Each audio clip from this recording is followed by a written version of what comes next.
أعوذ بالله من الشيطان الرجيم. بسم الله الرحمن الرحيم. Saudaraku sekalian yang dimuliakan oleh Allah Subhanahu wa taala, dalam pertemuan yang telah lalu kita sudah membahas tentang bagaimana manusia berjuang untuk mendapatkan dan berburu syafaat dari Nabi kita Muhammad alaihissalatu wassalam. Karena pada hari kiamat nanti keadaannya begitu berat. Pada hari kiamat nanti setiap kebaikan yang pernah kita lakukan begitu berharga di hadapan Allah Subhanahu wa taala. Ada di antara kita pada hari kiamat yang dikategorikan sebagai orang yang muflis. Atadruna manil muflis? Tahukah kalian orang-orang yang bangkrut itu? Maka para sahabat menjawab, al-muflisu fina man la dirhama wala mata. Orang yang bangkrut adalah orang yang gak punya uang dan gak punya harta benda. Maka dengan pahala salatnya, dengan pahala puasanya, dengan pahala zakatnya, tetapi qad syatama hada wa qadafa hada wa daraba hada wa syafaka dama hada. Kita datang dengan beragam kezaliman. Kita butuh mendapatkan suatu pertolongan pada hari itu.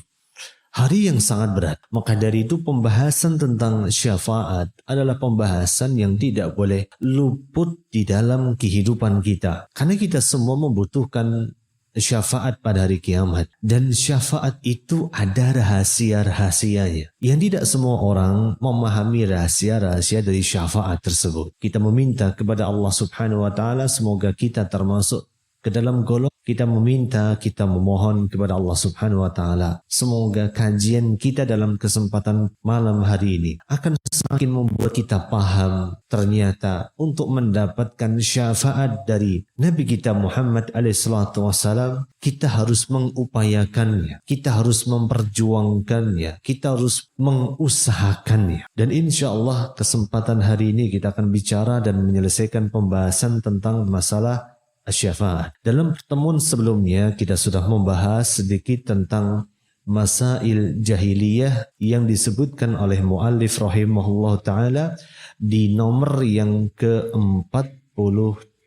Ketika muallif rahimahullah ta'ala menyebutkan di antara masail jahiliyah as-sabi'atu wal, kita sangat membutuhkan syafaat, pertolongan. Berbeda dengan orang-orang kafir. Orang-orang kafir tidak mempercayai adanya syafaat sebagaimana diyakini oleh Ahlus Sunnah wal Jamaah. Maka nanti kita akan membahas bagaimana kemudian pendapat Ahlus Sunnah wal Jamaah jika dibandingkan dan dikomparasikan dengan pendapat firqah-firqah atau kelompok-kelompok yang keluar dari jalur yang benar dalam memahami makna syafaat. Dan masalah yang ke-47 ini sudah sedikit kita bahas dalam pertemuan yang berlalu. Kemudian masalah berikutnya ke-48. Di antara masalah atau masail jahiliyah atau perkara-perkara yang diyakini oleh orang-orang pada masa jahiliyah adalah al-khata'u fi fahmi makna asy-syafa'ah. Mereka kemudian salah dalam memahami makna dari syafaat. Mereka kurang memahami rahasia-rahasia yang Allah Subhanahu wa taala sembunyikan dalam perkara-perkara syafaat. Maka dari itu muallif rahimahullah taala menyebutkan di antara masail jahili kulladina yad'una min dunihi asy-syafa'ah, dan sungguh tidak bisa mendatangkan dan berhala-berhala mereka tidak bisa mendatangkan syafaat sedikit pun juga. Illa man syahida bil haqqi wa hum ya'lamun. Kecuali man syahida bil haqqi, maksudnya adalah huwa at-tauhid. Itu kecuali dengan bertauhid kepada Allah Subhanahu wa taala. Wahum ya'lamun, dan mereka pun mengetahuinya, berhala mereka ilmui untuk memahami hakikat dan rahasia syafaat. Maka dari itu, jika kita melihat manusia dalam memahami hakikat syafaat, dalam memahami rahasia syafaat, manusia terbagi menjadi 3 golongan. Golongan yang pertama adalah orang-orang yang berlebih-lebihan di dalam menetapkan syafaat. Sampai-sampai golongan yang pertama ini, mereka berkeyakinan bahwa patung-patung berhala-berhala, kemudian orang-orang yang sudah mati, mereka semuanya bisa memberikan dan mendatangkan, entah itu orang yang sudah meninggal dunia atau orang yang sudah mati, entah itu orang yang layak dimintai atau orang yang tidak layak dimintai, maka ini adalah golongan yang bermudah-mudahan. Seperti apa misalnya? Banyak sekali kita dapatkan di tengah masyarakat kita. Insya Allah sudah tidak usah kita sebutkan atau tunjuk hidungnya, kita sudah banyak dapatkan.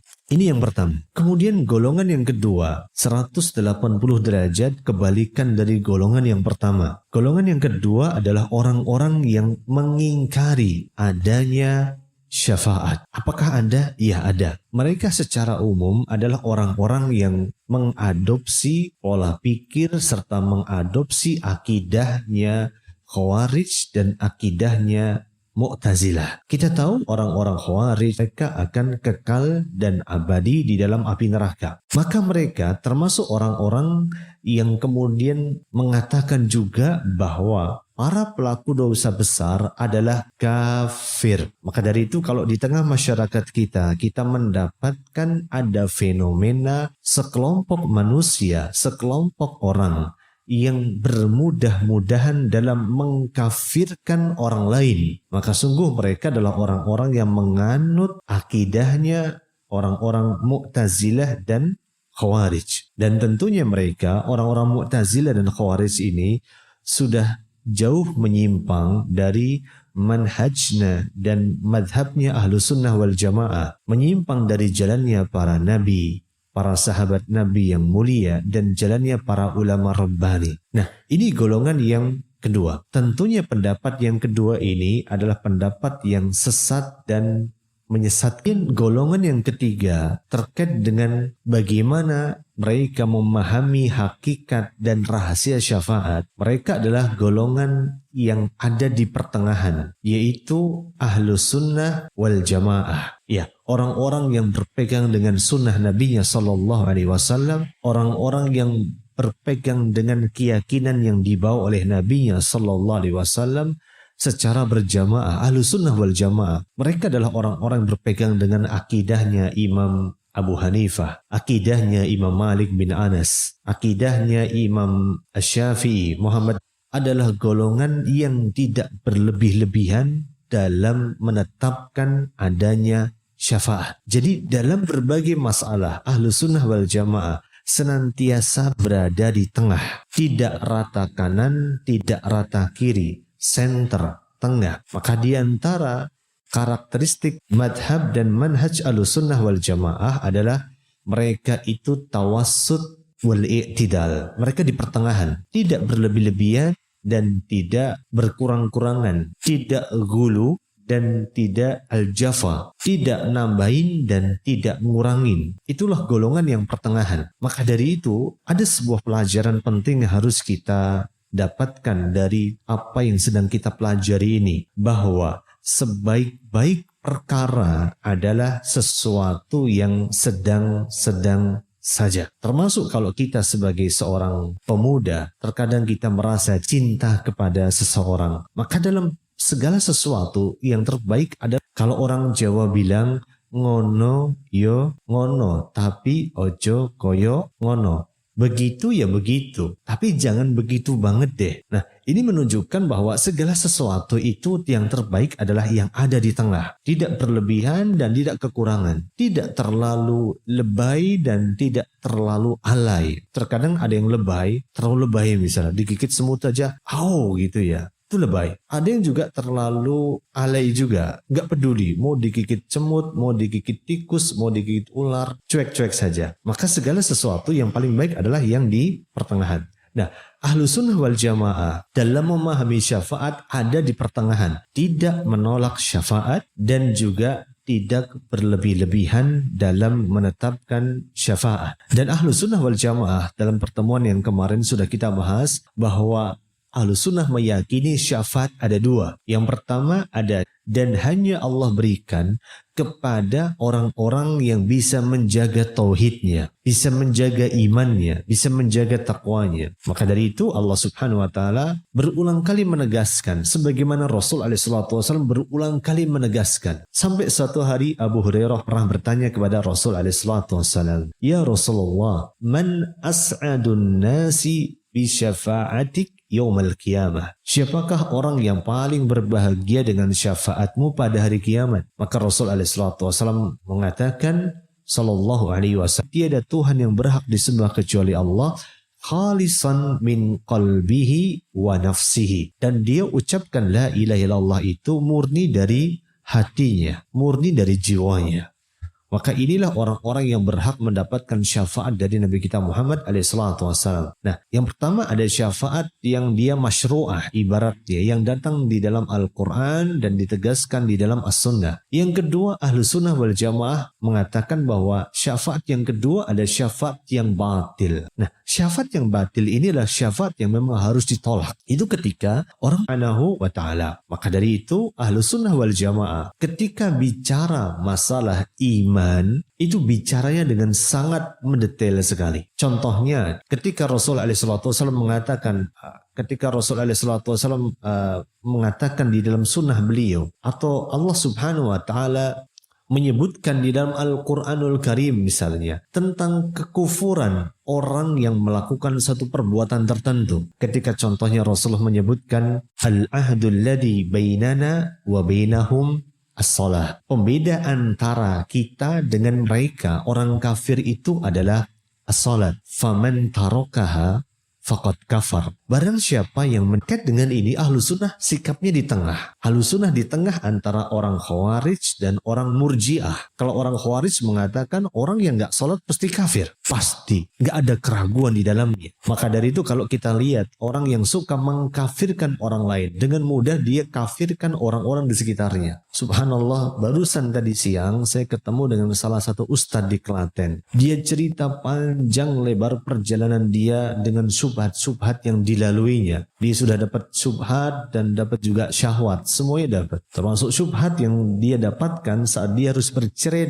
dengan istrinya, karena ternyata dia menikah dengan seorang wanita yang dia adalah keponakannya dari salah satu pelaku bom Bali yang sempat ramai itu. Keponakannya. Jadi yang ngebom itu adalah pamannya. Nah, dia kaget setelah menikah, dia nggak mau kemudian bersalaman dengan orang tuanya atau mertuanya. Dia nggak mau ngomong sama mertuanya. Di awal pernikahan dia cerita awalnya kan belum dekat. Oh ya, bisa dimaklumi. Kemudian setelah berlalu waktu bulan demi bulan, anaknya lahir.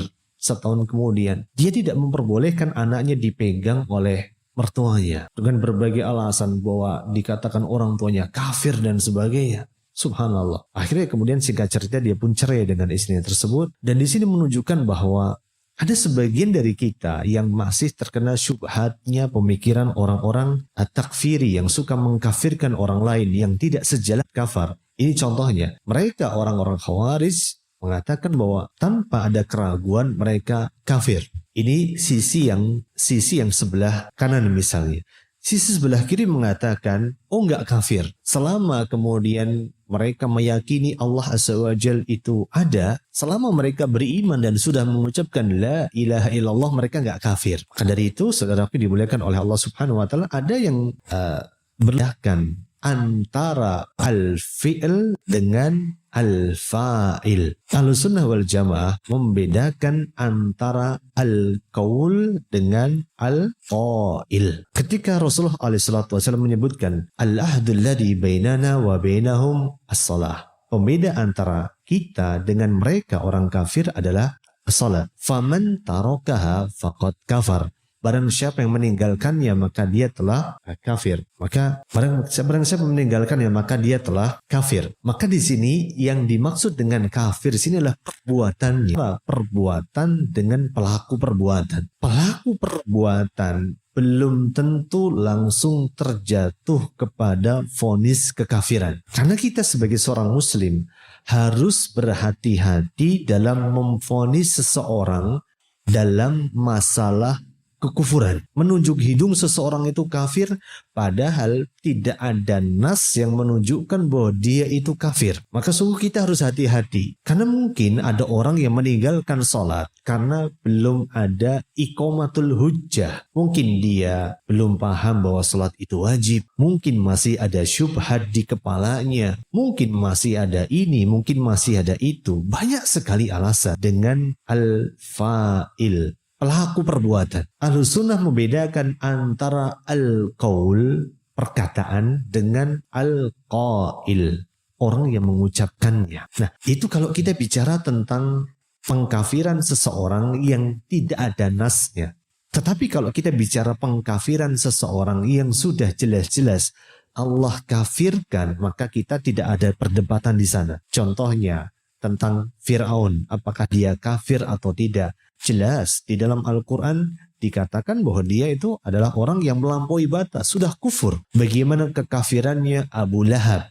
Itu jelas kita sembarangan untuk mengkafirkan orang lain. Kenapa sebabnya? Karena di antara alasannya adalah itu tanggung jawab ucapan kita mengkafirkan orang lain itu begitu berat. Rasulullah SAW pernah menyebutkan, "Man qala li akhihi ya kafir." Barang siapa yang mengatakan kepada saudaranya, "Wahai kafir." Artinya ada orang jelas-jelas dia muslim diceluk atau dipanggil dengan sebutan orang kafir. Maka kata Nabi kita Muhammad SAW, faqad ba'a bihi ahadihima. Maka ucapan kafir itu betul-betul harus terwujud. Artinya apa? Bisa jadi ucapan itu benar adanya, maka apa yang diucapkannya adalah sesuai dengan realita. Tetapi jikalau yang dia tuduh kafir itu tidak hanya menyangka bahwa dia kafir, hati-hati. Ucapan itu bisa kembali kepada diri kita. Dan itu bisa kita kiaskan pada banyak perkara. Contoh, ada orang gak berzina, lalu kita panggil wahai pezina misalnya. Hati-hati, ucapan ini bisa kembali kepada diri kita. Ada orang gak berdusta, tapi kita katakan wahai pendusta. Hati-hati, ucapan ini bisa kembali kepada diri kita. Ada orang gak nyolong, tapi kita memfitnah orang itu dengan mengatakan dia yang nyolong, dia yang mencuri. Maka hati-hati.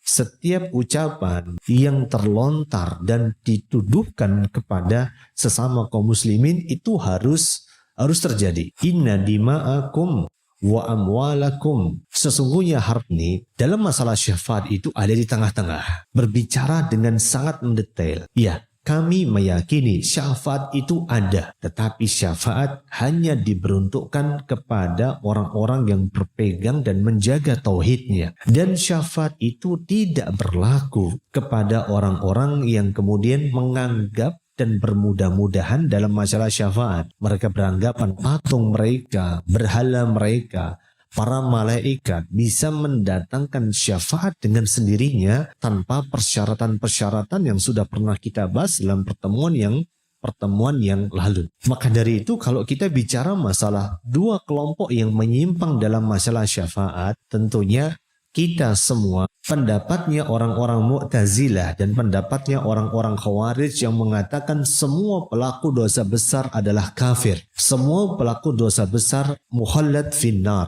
kekal dan abadi di dalam siksa api neraka. Maka kita katakan kepada mereka, bukankah membunuh itu dosa besar? Maka pasti mengatakan iya. Membunuh adalah dosa besar. Bukankah Allah Subhanahu wa taala menyebutkan di dalam Al-Qur'anul Karim, wa in ta'ifatani minal mu'minina qatatalu. Jika islahlah, damaikan di antara keduanya. Perhatikan baik-baik. Ketika Allah Subhanahu wa taala menyebutkan wa in ta'ifatani minal mu'minin, jika ada dua kelompok dari kaum muslimin berperang satu sama lain. Di sini Allah Azza wa Jalla menyebutkan ta'ifatani minal mu'minin. Walaupun mereka berperang satu sama lain, saling bunuh satu sama lain, tapi mereka tetap dikatakan sebagai orang yang mukmin. Lalu ayat ini mau dikemanain? Ayat ini mau diartikan dan ditakwil dengan penakwilan seperti apa lagi? Maka sungguh ini adalah sebuah hujah yang nyata bahwa sungguh menunjukkan bahwa syafaat itu ada. Tidak sebagaimana yang diyakini oleh orang-orang Mu'tazilah, orang-orang Khawarij yang mengatakan syafaat itu tidak ada. Dan syafaat itu mutlak tidak pernah ada, karena orang yang membuat dosa besar otomatis kafir dan otomatis akan masuk ke dalam siksa api neraka. Nas'alullah salama. Maka dari itu Ahlussunnah wal Jamaah menetapkan syafaat itu betul-betul ada. Dan kemarin sudah kita bahas syafaat itu betul-betul ada dengan 3 syaratnya. Yang pertama adalah izinnya Allah Subhanahu wa taala. Allah mengizinkan syafaat itu terjadi. Yang kedua dan ketiga adalah ridhonya Allah Subhanahu wa taala. Yang pertama izin, yang kedua adalah ridhonya. Ridhonya mencakup 2. Yang pertama ridhonya sang pemberi syafaat, yang kedua ridhonya Allah Azza wa Jalla kepada orang yang akal. Nah, disinilah menjadi pembeda yang sangat jelas antara Ahlussunnah wal Jamaah dengan orang-orang yang di luar dari Ahlussunnah wal Jamaah. Nah, para jamaah sekalian yang dimuliakan oleh Allah Subhanahu wa taala, sekali lagi syafaat betul-betul ada, dan syafaat ini hanya diberikan kepada orang-orang yang beriman dan mati dalam keadaan bertauhid kepada Allah Subhanahu wa ta'ala. Maka dari itu dalam sebuah riwayat Rasul SAW tadi ditanya oleh Abu Hurairah, man as'adun nasi bi syafa'atik yaumal qiyamah.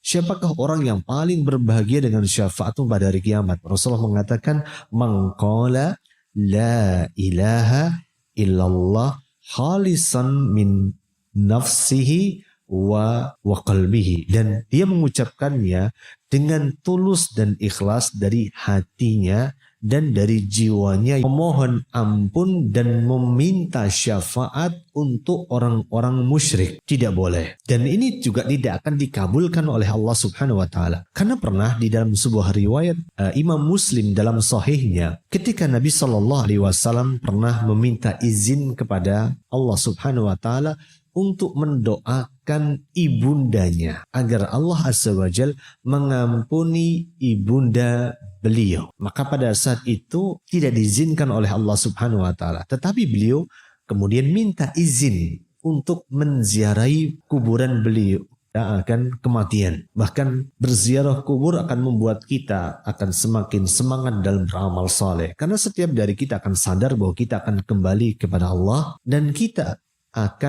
hanya akan membawa bekal yang sudah kita persiapkan. Maka dari itu syafaat ini yang diberikan kepada orang-orang yang musyrik, yang tidak beriman, tidak akan bermanfaat di hadapan Allah Subhanahu wa taala. Sampai kemudian Allah Subhanahu wa taala menurunkan firman-Nya di dalam surat At-Taubah ayat ke-113. Ketika Allah Subhanahu wa taala menyebutkan, "Makana lin-nabi walladzina amanu." Tidak sepatutnya, tidak sepantasnya bagi seorang nabi, bagi orang-orang yang beriman, an yastaghfiru lil musyrikin, untuk meminta ampun kepada Allah Azza wa Jalla agar Allah mengampuni seorang ta'ala. Maka kemudian Allah menyebutkan, walau kanu uli kurba min ba'di ma tabayyana lahum annahum ashabul jahim. Walaupun mereka keluarga mereka sendiri, bapak mereka, ibu mereka, saudara mereka, bahwa mereka adalah ashabul jahim. Mereka adalah orang-orang yang akan dimasukkan oleh Allah Subhanahu wa taala ke dalam siksa api neraka.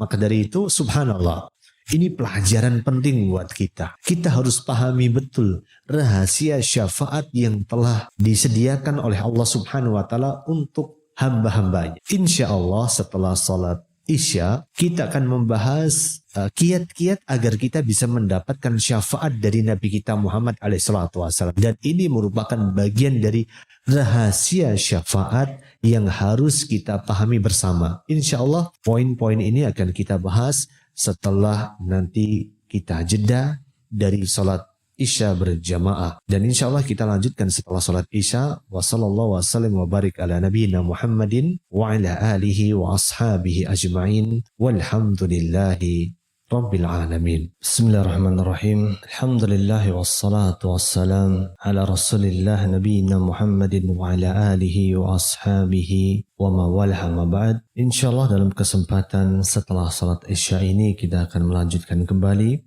terkait dengan apa yang sudah kita bahas dalam sesi sebelum salat Isya tadi. Dan setelah salat Isya ini kita akan mencoba untuk menyelami di antara rahasia syafaat yang telah disebutkan oleh Nabi kita Muhammad SAW. Karena kita tahu syafaat bagi sebagian kita adalah menjadi sebuah misteri. Bagaimana cara mendapatkannya, bagaimana kiat-kiat untuk meraihnya, bagaimana cara untuk merengkuhnya, bagaimana cara untuk kita agar bisa termasuk ke dalam golongan orang-orang yang beruntung mendapatkan syafaat pada hari kiamat kelak. Nah, saudaraku sekalian yang dimuliakan oleh Allah Subhanahu wa taala, di antara kiat yang bisa kita lakukan untuk bisa mendapatkan syafaat dari Nabi kita Muhammad SAW secara khusus atau syafaat secara umum, yang pertama dan utama adalah kita harus terus berjuang untuk mengikhlaskan tauhid kita, mengikhlaskan ibadah kita hanya untuk mencari keridhaan dari Allah Subhanahu wa taala semata. Termasuk kita harus berjuang agar kita bisa berittiba atau mengikuti Nabi kita Muhammad SAW dengan sempurna. Nah, terkait dengan hal ini, dalilnya sudah sangat jelas. Tadi sudah kita sebutkan 2 kali ketika Abu Hurairah radhiyallahu taala anhu bertanya kepada Rasulullah SAW, "Ya Rasulullah, siapakah yang paling berbahagia untuk mendapatkan syafaatmu? Man as'adun nas bi syafa'atik yaumal qiyamah." Maka Rasulullah SAW menjawab, "Man qala as'adun nas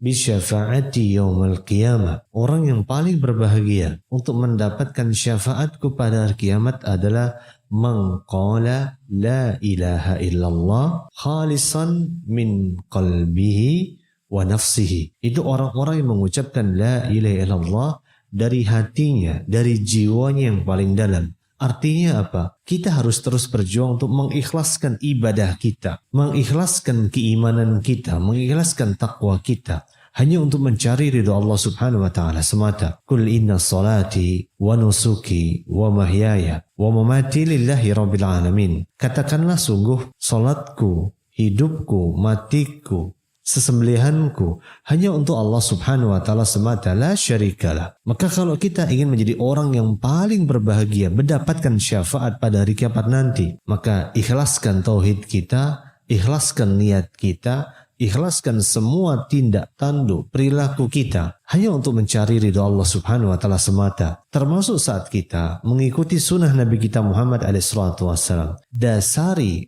perbuatan kita untuk melaksanakan sunnah Nabi kita Muhammad SAW tersebut hanya untuk mendapatkan keikhlasan dan keridhaan di mata Allah Subhanahu wa taala semata. Karena sungguh setiap apa yang kita lakukan secara hakikatnya ujung-ujungnya hanya untuk mencari ridha Allah Subhanahu wa taala semata. Termasuk diantaranya saat kita bersolawat kepada Nabi kita Muhammad SAW. Itu ujung-ujungnya adalah kita ingin mencari ridha Allah Subhanahu wa taala semata. Maka dari itu di dalam sebuah ayat Allah Subhanahu wa taala menyebutkan, "Kul, katakanlah wahai Muhammad kepada umatmu, in kuntum tuhibbunallah, jika kalian mencintai Allah Subhanahu wa taala, maka fattabi'uni, maka ikutilah aku, ikutilah Nabi Muhammad SAW." Jadi termasuk saat kita mengaku cinta kepada Nabi, kita kemudian bersolawat kepada Nabi kita Muhammad SAW, saat kita menjalankan setiap sunnah-sunnah beliau sallallahu alaihi wasallam,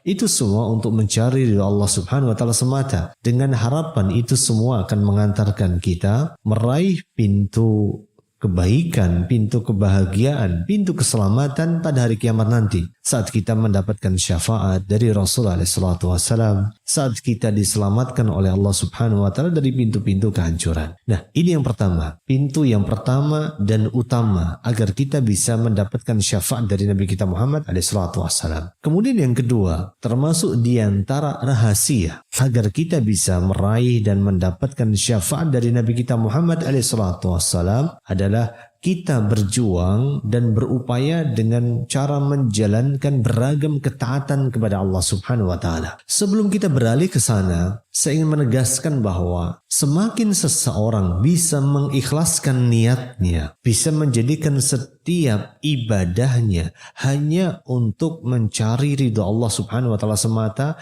maka semakin dia berhak mendapatkan syafaat dari Nabi kita Muhammad SAW. Sebagaimana kita, kalau sudah bisa mengikhlaskan niat kita untuk mencari ridha Allah Azza wa Jalla semata, kita juga berhak mendapatkan beragam rahmat dari Allah Subhanahu wa ta'ala. Maka dari itu, orang yang paling berhak mendapatkan syafaat, orang yang paling berhak mendapatkan rahmat adalah orang yang paling ikhlas. Ikhlas dalam menjalankan ibadahnya, ikhlas dalam menjalankan ketaatannya, Islam dalam menjalankan segala bentuk amal ibadahnya. Maka tugas kita, subhanallah, tugas kita dari kita hidup sampai kita meninggal dunia nanti, tugas kita yang paling berat adalah mengikhlaskan niat kita karena Allah Subhanahu wa taala. Sampai kemudian Imam Sufyan Ats-Tsauri, seorang ulama besar dari kalangan at-tabi'in, beliau mengatakan, ma asyaddu alayya, tidak ada sesuatu yang lebih berat bagi diriku daripada niatku. Meluruskan niat bukan perkara yang mudah. Li'annahu tataqallabu alayya, karena niat itu berubah-ubah. Kalau orang Jawa bilang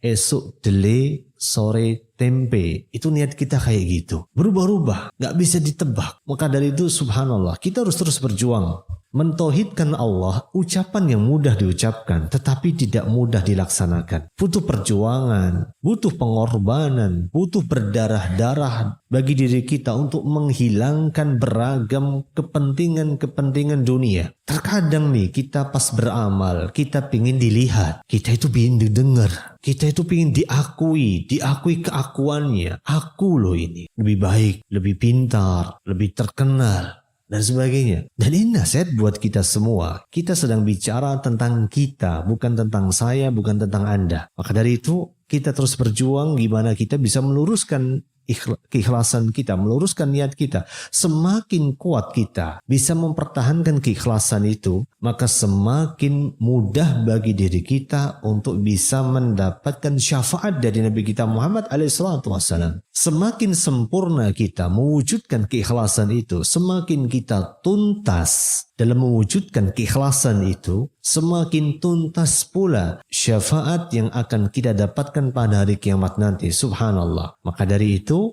setiap dari kita punya kewajiban, punya PR besar untuk itu. Melepaskan diri kita dari segala bentuk kesyirikan. Melepaskan diri kita dari segala bentuk keinginan untuk dilihat, keinginan untuk didengar, keinginan untuk nampak populer di hadapan orang lain. Nas'alullah salamah. Semoga Allah Subhanahu wa taala menyelamatkan hati kita, menyelamatkan niat-niat kita, membersihkan tauhid kita, membersihkan jiwa-jiwa kita dari segala bentuk noda-noda niat yang ada di dalam hati kita. Gak mudah memang. Mengucapkannya itu mudah sekali. Tapi untuk membebaskannya luar biasa. Butuh perjuangan. Maka dari itu para asatidah kita, para ulama kita berulang kali menegaskan ini. Berulang kali mengingatkan kita. Sampai Imam Nawawi menyebutkan hadis pertama di dalam kitab Arba'in An-Nawawiyah. Hadis innamal a'malu bin niyah. Sesungguhnya amalan tergantung daripada niatnya. Kenapa beliau menyebutkan hadis itu sebagai hadis yang pertama? Karena beliau pun merasa, menyadari bahwa hati kita berubah-ubah. Tidak mudah memang. Tidak mudah untuk menata hati. Tidak mudah untuk meluruskan iradah, meluruskan keinginan. Gak mudah, berat sekali. Maka dari itu saudaraku dimuliakan oleh Allah Subhanahu wa taala, ini yang pertama dan utama, mentauhidkan Allah dalam keikhlasan kita, dalam niat-niat kita.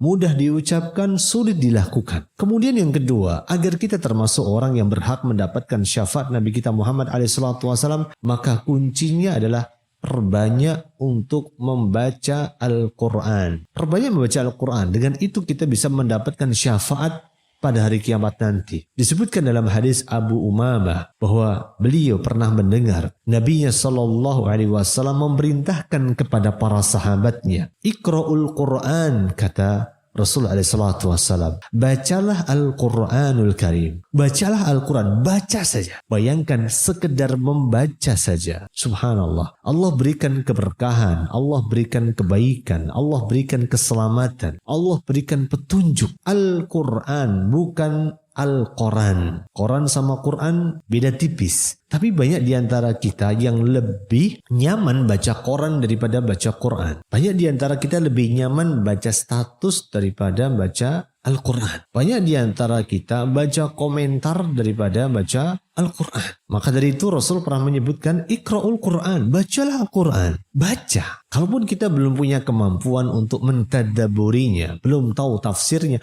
baca saja. Maka dari itu para ulama kalau sudah masuk bulan Ramadan, mereka meninggalkan semua aktivitas mereka dan mereka banyakin baca Al-Quran. Sampai-sampai sebuah riwayat menyebutkan Imam kita, Imam Muhammad bin Idris Asy-Syafi'i, Imam Syafi'i, Abu Abdillah, jika masuk bulan Ramadan, beliau bisa menghatamkan Al-Quran dalam satu bulan itu 60 kali banyaknya. Artinya satu hari satu kali khatam Quran. Kalau dibagi di breakdown, satu hari ada 5 waktu sholat, berarti habis sholat itu 12 juz bacanya. Subhanallah. Nah, maka dari itu Iqra'ul Quran, baca Quran aja, baca saja. Maka zaman sudah berubah. Zaman sekarang kita nggak usah khawatir nggak bawa Al-Quran. Di HP kita bisa install aplikasi Al-Quran. Tapi alangkah lebih baiknya jikalau kita kemudian membawa fisik Al-Qurannya untuk bisa kita baca kapanpun dan dimanapun tanpa ada gangguan dan godaan. Karena kalau kita baca di HP terkadang baru baca satu ayat ada notifikasi dari WhatsApp. Baru satu ayat lagi ada notifikasi dari Telegram. Ada baru satu ayat lagi ada notifikasi dari Instagram. Ada satu ayat lagi ada notifikasi dari Twitter. Terus nggak pernah akan bisa baca Quranul Karim. Maka dari itu Rasul menyebutkan Iqra'ul Quran, baca saja. Kenapa sebabnya? Fa innahu ya'ti yaumal qiyamah syafi'an li ashabi. Karena Al-Quran itu akan datang pada hari kiamat nanti sebagai pemberi syafaat bagi orang yang membacanya. Maka dari itu subhanallah, di hari kiamat nanti, pada hari perjumpaan dengan Allah Subhanahu wa taala, derajat manusia itu bertingkat-tingkat. Derajat orang yang beriman itu tidak berada di dalam satu level yang sama. Level yang membedakan di antara mereka, di antaranya adalah seberapa besar komitmen kita untuk membaca Al-Quran. Seberapa besar komitmen kita untuk mempelajari Al-Quran. Seberapa besar komitmen kita untuk mengajarkan Al-Quran. Karena Rasulullah dalam sebuah riwayat menyebutkan khairukum man ta'allamal Quran wa'allamah. Sebaik-baik kalian adalah orang yang mengajarkan Al-Quran dan belajar Al-Quran di waktu yang sama. Nah, sebesar komitmen kita, maka sebesar itu juga Allah akan meninggikan derajat kita. Maka dari itu, pertanyakan pada diri kita hari ini, malam ini, sudah seberapa besar perjuangan kita bersama dengan Al-Quran? Sudah seberapa jauh pengorbanan kita untuk memperjuangkan Al-Quran? Sudah seberapa keras usaha kita untuk membumikan Al-Quran? Kita punya tugas berat di tanah air kita yang tercinta, membumikan Al-Quranul Karim, menjadikan Al-Quran sebagai rujukan, Al-Quran sebagai tempat kembali dalam berbagai permasalahan dan perselisihan. Maka subhanallah, bacalah Quran, maka ini adalah kunci keselamatan kita di hari kiamat nanti. Saat kita bisa mendapatkan syafaat dari Al-Quran pada hari kiamat nanti. Jadilah orang-orang yang dikatakan sebagai sahabat Al-Quran. Membaca Al-Quran, mentadabburi Al-Quran dan mengamalkan isi-isi dari Al-Quran. Semoga Allah mudahkan kita. Ini yang kedua. Kemudian yang ketiga, di antara rahasia untuk mendapatkan syafaat pada hari kiamat nanti adalah kita bisa memperbanyak puasa. Ya, puasa. Apalagi puasa-puasa yang sifatnya sunnah. Kita bisa berpuasa Senin Kamis. Kita bisa berpuasa Nabiullah Daud. Kita bisa berpuasa Ayyamul Bid, 3 hari di pertengahan bulan. Yang penting puasa. Kenapa sebabnya? Kata Rasulullah SAW, As-siyamu wal Quran. 2 amalan ini, berpuasa dan membaca Al-Quran, yashfa'ani lil abdi yaumal qiyamah. Kedua amalan ini akan bisa memberikan syafaat kepada seseorang pada hari kiamat. Semakin kita berjuang untuk bisa berpuasa, maka semakin besar kemungkinan kita bisa mendapatkan syafaat pada hari kiamat nanti. Ya, yashfa'ani yaumal qiyamah, yaqulu siyam, maka puasa akan mengatakan di hadapan Allah Subhanahu wa taala. Ya, di saat kita mendapatkan keburukan, di saat kita membutuhkan pertolongan pada hari kiamat nanti, yang namanya amalan puasa kita akan berkata, bersaksi di hadapan Allah Subhanahu wa taala dengan mengatakan i rabbi, wahai Rabb, i rabbi mana'tuhu at-ta'ama wasyahawat. Sungguh dia sudah meninggalkan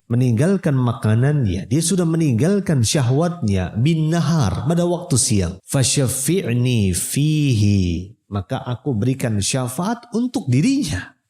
Subhanallah. Jadi jangan pernah menyepelekan kebaikan yang bisa kita lakukan. Jangan pernah sepelekan. Sampai Rasulullah menegaskan, la tahkiranna minal ma'rufi syai'ah walau antalqa akhaka biwajhin talaq. Janganlah kalian menyepelekan sebuah kebaikan walaupun kalian itu bertemu dengan saudara kalian itu dengan wajah yang berseri-seri. Jangan pernah sepelekan, karena kebaikan itu begitu bernilai di hadapan Allah SWT kelak. Maka dari itu termasuk di antaranya puasa kita. Kalau kita dikasih sehat sama Allah, puasalah, berpuasalah mumpung masih dikasih sehat. Saudara kita yang lagi sakit, yang gak bisa puasa, mereka berandai-andai, subhanallah, bahwa mereka bisa berpuasa di jalan Allah Subhanahu wa taala. Maka dari itu puasa kita nanti akan berkata kepada Allah Subhanahu wa taala, "I Rabbi, mana'tuhu at-ta'am wasyahawat bin nahar." Wahai Rabbku, dia sudah meninggalkan makanannya, meninggalkan syahwatnya pada waktu siang. Fasyafi'ni fihi, maka aku berikan syafaat dia di hadapanmu ya Allah. Itu puasa akan mengatakan itu. Sama juga Al-Quran nanti. Al-Quran nanti akan mengatakan, yaqulul Quran mana'tuhun nauma bil-laili fasyafi'ni fihi. Ya Allah,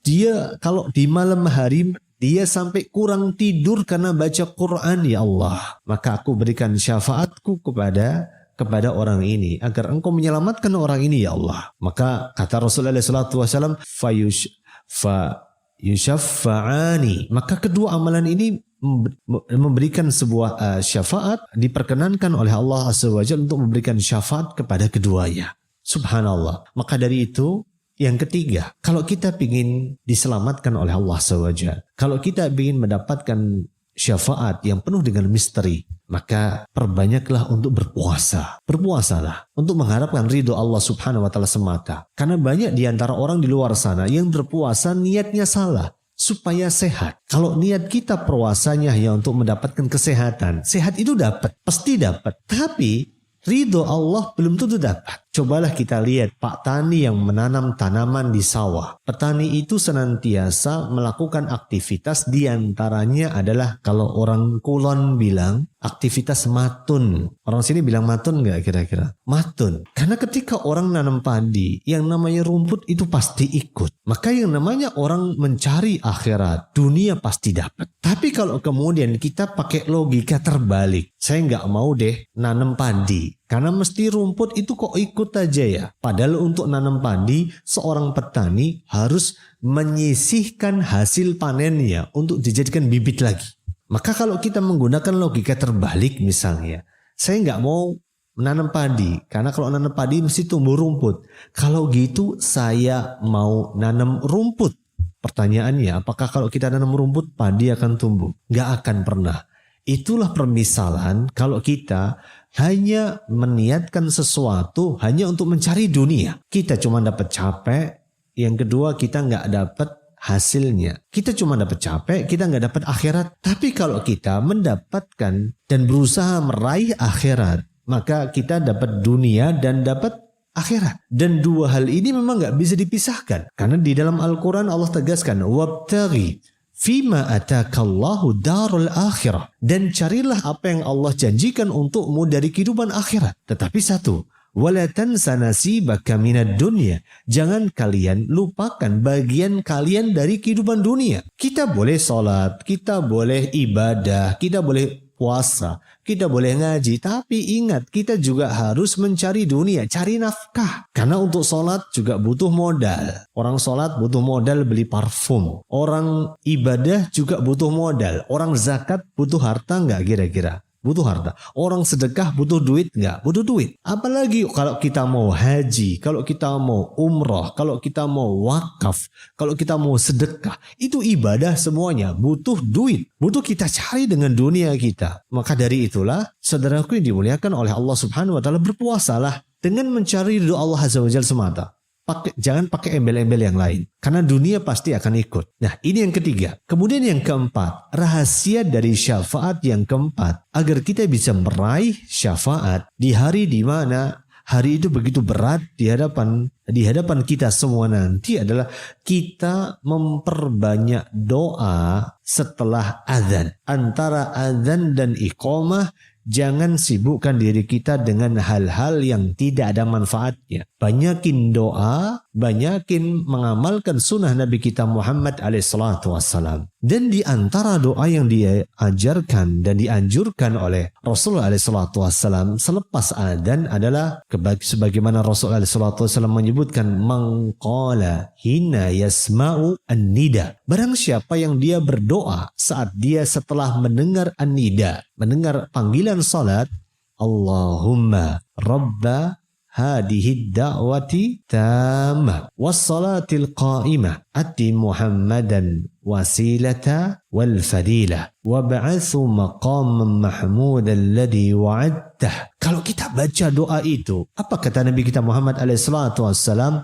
Halat lahu syafa'ati yaumal qiyamah. Maka dia halal, dia berhak untuk mendapatkan syafaat dariku pada hari kiamat nanti. Subhanallah. Kira-kira baca doa itu berat atau gampang kira-kira? Sangat mudah. Tetapi kita selama ini nggak yakin. Selama ini kita terlalu meremehkan. Beda kalau orang itu sudah punya keyakinan, sudah yakin, sudah percaya. Kalau orang sudah yakin, sudah percaya, dia akan memperjuangkan. Orang Jawa bilang wani getih gitu. Mau bersusah payah, mau berdarah-darah, mau melakukan segalanya. Tapi selama ini kita jarang mengamalkan sunnah ini karena mungkin kita sudah terlalu hanyut dengan kehidupan dunia. Habis adzan sibuk dengan aktivitas kita sendiri-sendiri. Habis adzan masih sibuk ngobrol. Habis adzan masih sibuk dengan berbagai hal-hal yang ada manfaatnya. Maka dari itu ini nasihat buat kita semua. Semoga kita termasuk orang yang bisa mengamalkan hal yang kecil ini. Tetapi hal yang kecil ini berdampak dengan dampak yang sangat besar di hadapan Allah Subhanahu wa Ta'ala kelak. Ini yang keempat. Kemudian hal yang kelima, agar kita bisa mendapatkan syafaat di hari kiamat kelak adalah kita mengupayakan agar kita bisa tinggal, menetap dan menjadi penduduk di kota Madinah. Ya, tinggal, menetap dan menjadi penduduk di kota Madinah. Kenapa sebabnya? Karena kita tahu, subhanallah, kota Madinah adalah kota yang sangat dicintai oleh Allah SWT dan Rasulullah SAW setelah kota Mekah. Karena kota yang paling dicintai oleh Rasul SAW adalah kota Mekah. Sampai ketika Rasul SAW terusir dari Mekah, berhijrah ke kota Madinah. Rasul SAW, subhanallah, SAW meneteskan air mata. Rasulullah SAW ketika meninggalkan kota Mekah mengatakan, wallahi innaki khairi ardillah. Sungguh engkau adalah sebaik-baik bumi ya Allah Subhanahu wa Ta'ala. Seandainya aku tidak terusir, aku tidak akan keluar dari kota Mekah. Subhanallah. Sebuah perjuangan. Ketika Rasulullah SAW berhijrah dari kota Mekah ke kota Madinah. Kemudian ketika Rasulullah SAW hijrah ke kota Madinah, Allah jadikan di kota Madinah ada harapan baru. Harapan untuk menegakkan agamanya. Harapan untuk menegakkan keyakinannya. Termasuk harapan dan keyakinan yang ada pada diri beliau dan para sahabatnya. Maka kemudian Allah jadikan kota Madinah sebagai kota yang mulia. Kota di mana Rasulullah SAW berhijrah kepadanya. Kemudian kota Madinah adalah kota yang subhanallah, yang begitu dicintai oleh Allah SWT dan Rasulullah SAW. Sampai Rasulullah menjamin ketika kemudian pada hari kiamat nanti, mendekati hari kiamat, semua orang-orang akan meninggalkan kota Madinah. Ketika orang-orang mengatakan halumma ila raha, halumma ila raha, ayo kesinilah, pindah ke sini aja, ke sini lebih enak.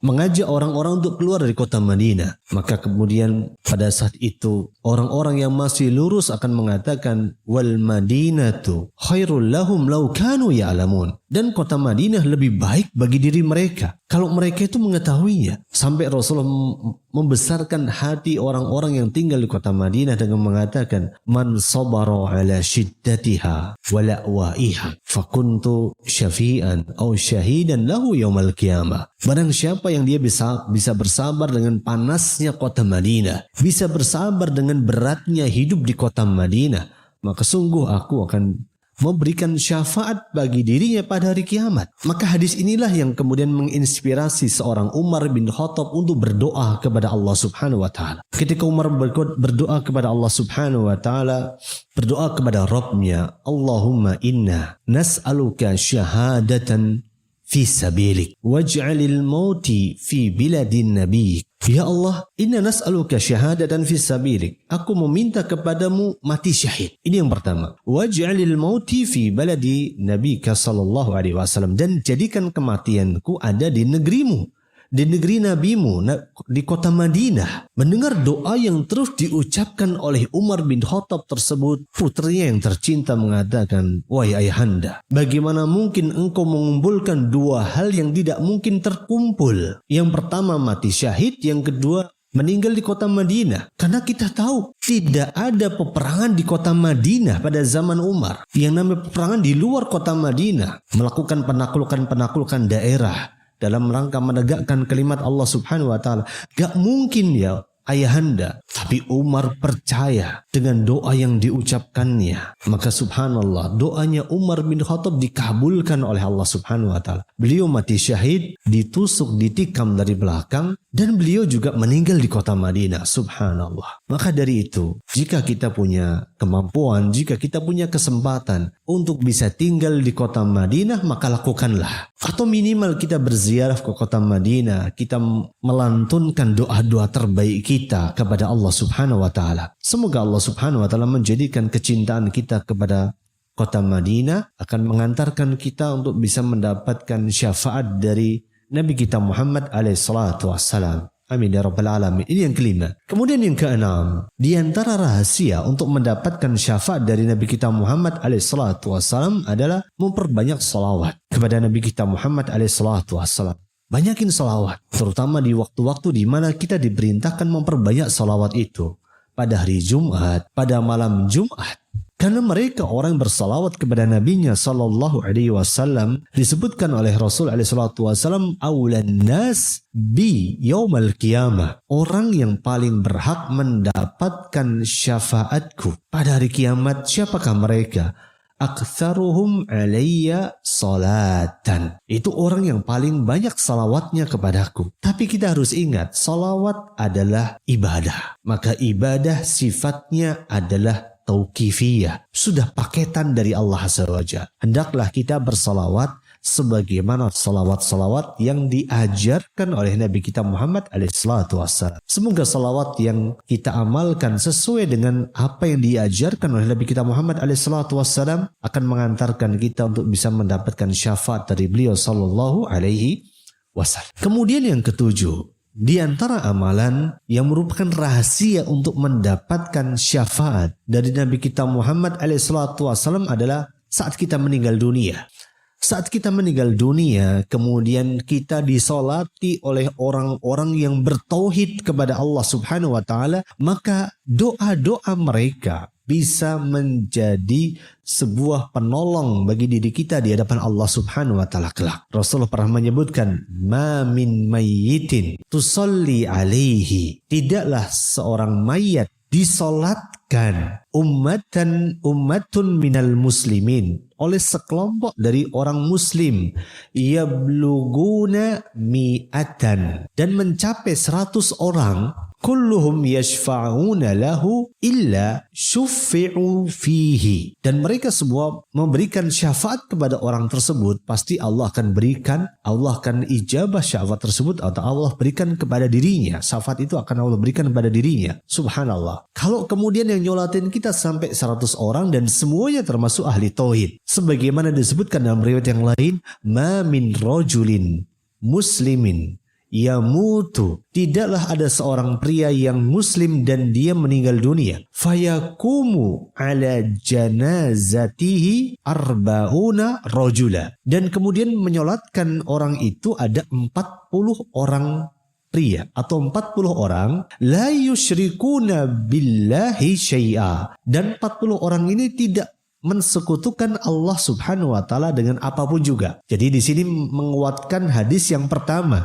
Kalau yang pertama tadi 100, yang ini 40 dengan tambahan keterangan tidak mensekutukan Allah, yang bertauhid kepada Allah SWT. Illa syafa'ahumullahu fihi, kecuali mereka akan bisa memberikan syafaat kepada Allah Subhanahu wa taala di depan Allah Subhanahu wa taala. Subhanallah. Maka dari itu, kalau kita hidup di dunia ini bergaul dengan orang-orang yang baik, sehingga ketika nanti kita meninggal dunia, yang layak sama kita, yang mentakziahi jenazah kita itu adalah orang-orang yang baik juga. Coba kalau kita bisa bayangkan, kalau kita hobinya dangdutan, keroncongan, campur sarian, yang layak kira-kira siapa? Orang yang hobi dangdutan, orang yang hobi keroncongan, orang yang hobi campur sarian. Tapi kalau kemudian kita hobinya pengajian, ke masjid, ke majelis ta'lim, yang datang layat pasti orang-orang yang hobinya sama dengan hobi ketika kita masih hidup. Nah, mereka orang-orang yang bertauhid kepada Allah, saat kita menyolatkan kita dan mereka tidak berbuat syirik kepada Allah Subhanahu wa taala, maka mereka bisa menjadi perantara mendapatkan keselamatan bagi diri kita di hadapan Allah Subhanahu wa taala kelak. Nah, saudaraku dimuliakan oleh Allah Subhanahu wa taala, ada banyak sebenarnya rahasia di balik cara dan kiat mendapatkan syafaat. Tapi sebagai penutup saya akhiri ke-8 ini. Yang ke-8, cara kita mendapatkan syafaat dari Nabi kita Muhammad SAW atau syafaat secara umum adalah cara yang cukup mudah, yaitu dengan memperbanyak sujud kita kepada Allah Subhanahu wa taala. Banyakin sujud, perbanyak sujud, perpanjang sujud, dan ketika bersujud kita bisa memperbanyak doa dan memperluas doa. Intinya perbanyak sujud kita kepada Allah Subhanahu wa taala. Pernah suatu hari Rabi'ah bin Ka'ab al-Aslami pernah berkata, suatu hari kemudian beliau radhiyallahu taala anhu bermalam bersama dengan Rasulullah alaihi salatu wasallam. Kemudian Rabi'ah bin Ka'ab al-Aslami tersebut, saudaraku dimuliakan oleh Allah Subhanahu wa taala, beliau membawakan air untuk Rasul alaihi salatu wasallam untuk berwudu, air untuk berwudu. Nah, pada saat itu Rasulullah yang dibawakan air untuk berwudu tersebut, Rasulullah alaihi salatu wasallam kemudian berkata kepada Rabi'ah bin Ka'ab, mintalah sesuatu dariku. Maka Rabi'ah mengatakan, aku tidak meminta sesuatu kecuali agar aku bisa menemanimu di dalam surga. Subhanallah. Agar beliau bisa menemani Rasulullah SAW di dalam surga. Maka kemudian Rasul SAW berkata lagi kepada beliau, atau selain itu, permintaan selain itu. Maka kata Rabi'ah bin Ka'ab, itu saja. Itu saja dan tidak ada yang lain, kata Rabi'ah bin Ka'ab. Maka beliau sallallahu alaihi wasallam mengatakan kepada beliau, fa'ainni ala nafsik bikathratis sujud. Maka tolonglah dirimu dengan cara memperbanyak sujud di hadapan Allah Subhanahu wa taala. Maka subhanallah, ada banyak sekali amalan-amalan yang bisa kita lakukan. Amalan itu begitu ringan, begitu enteng, tidak berat untuk dikerjakan, tidak berat untuk dilakukan, tetapi efeknya begitu besar di hadapan Allah Subhanahu wa taala. Kita meminta, kita memohon kepada Allah Subhanahu wa taala, semoga Allah Azza wa Jalla teguhkan kita di atas keimanan. Semoga Allah Subhanahu wa taala teguhkan kita di atas ketakwaan. Semoga Allah Subhanahu wa taala teguhkan kita di atas keistiqomahan. Semoga Allah Subhanahu wa taala memberikan kita kemudahan untuk berjalan di atas hidayah. Hanya kepada Allah Subhanahu wa taala kita memohon taufik, dan hanya kepada Allah Subhanahu wa taala kita memohon hidayah. Wa sallallahu wasallim wa barik ala nabiyyina Muhammadin wa ala alihi wa ashabihi ajma'in walhamdulillahi rabbil alamin.